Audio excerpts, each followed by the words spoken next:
नमस्कार, जय हिंद दोस्तों। आप देख रहे हैं मास्टर वीडियो ऑफिशियल। आशा करते हैं आप सब अच्छे होंगे। ये वीडियो काफ़ी इंपॉर्टेंट है क्योंकि जिन लोगों का डॉक्यूमेंट वेरिफिकेशन होता है, अभी जैसे टेक्नीशियन 3 और टेक्नीशियन का 1 का हो रहा है, तो इसमें ये होता है कि क्या जैसे मैं बीटेक किया हूँ तो बीटेक लगा दूँ, किन्हीं ने बीएड किया होगा, किन्हीं ने एमएससी कर लिया होगा, तो क्या वो सारा डिग्री लगा दें, वो फायदेमंद होगा या क्या नुकसान हो सकता है, कहाँ फायदेमंद होता है, उसी पे अभी हम पूरा बात करने वाले हैं। एक रफ लैंग्वेज में पूरा बताएंगे ताकि आपको दिक्कत ना हो। सबसे पहली बात, जिस लेवल पे आपका एग्जाम है, कोई हम टेक्निकल डिग्री की बात नहीं कर रहे हैं। जैसे मान लीजिए इंटर लेवल का कोई एग्जाम है, तो आप अगर ग्रेजुएशन काफी नहीं डालोगे ना तो कोई फर्क नहीं पड़ेगा। और एक बात ये भी होता है, जहां पे आपका डीवी होगा, दो जगह होता है, जहां पे भी आपका डीवी होगा तो वो आपसे एक्स्ट्रा डॉक्यूमेंट मांगेगा भी नहीं। अगर आप दोगे तो वो रख लेगा, नहीं तो वो नहीं मांगता है। तो मेरे ख्याल से सबसे अच्छा है कि जो मिनिमम क्वालिफिकेशन है उस जॉब के लिए, जो वो आपसे मांग रहा है वो सारा दीजिए। उसका पूरा टू टंच रहना चाहिए। गलती से भी 2 जगह से किए हैं, 2 डिग्री मैच कर रहा है, ये सब चीज आप अपने स्तर पे क्लियर कर लीजिए, ठीक है। वो एक ही आपको दिखाना है जो उस जॉब के लिए है।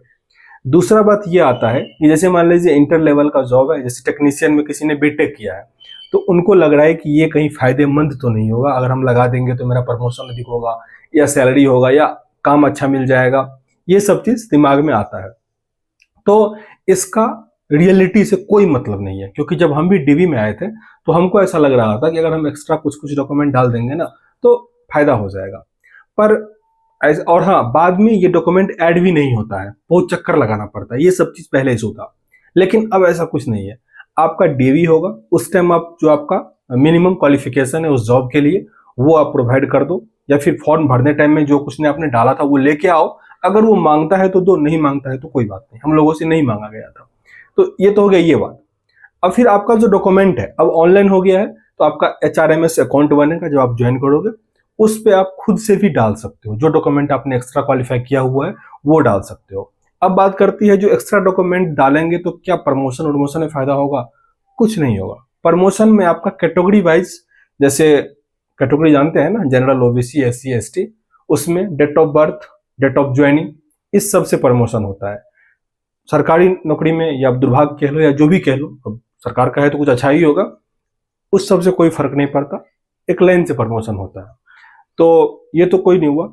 एक होता है इंटरनल एग्जाम में कि आपने किया है तो आप उसके लिए अप्लीकेबल हो, तो वो आप बाद में, जैसे मैंने कहा कि आप बाद में सब कुछ ऐड, जैसे आप लोग फैमिली को ऐड करवाता है ना, आप कैटेगरी भी चेंज करवाने का रिक्वेस्ट डालोगे अगर आपका गलती हो जाता है कभी कभी, या फिर क्वालिफिकेशन आपने कुछ एक्स्ट्रा किया तो वो भी ऐड कर सकते हो। तो उस सब चीज का कोई दिक्कत नहीं होता है, तो वो आप बाद में भी डाल सकते हो।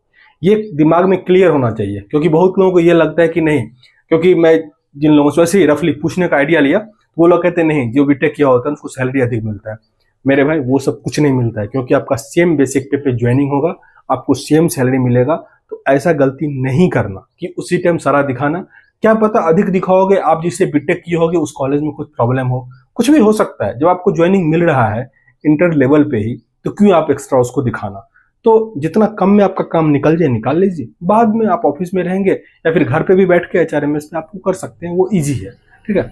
तो आई होप जो आपका रिक्वायरमेंट था क्वेश्चन का, उसका सही जवाब दे पाए होंगे। अगर कुछ और जानकारी चाहिए हो कमेंट बॉक्स में लिखिएगा।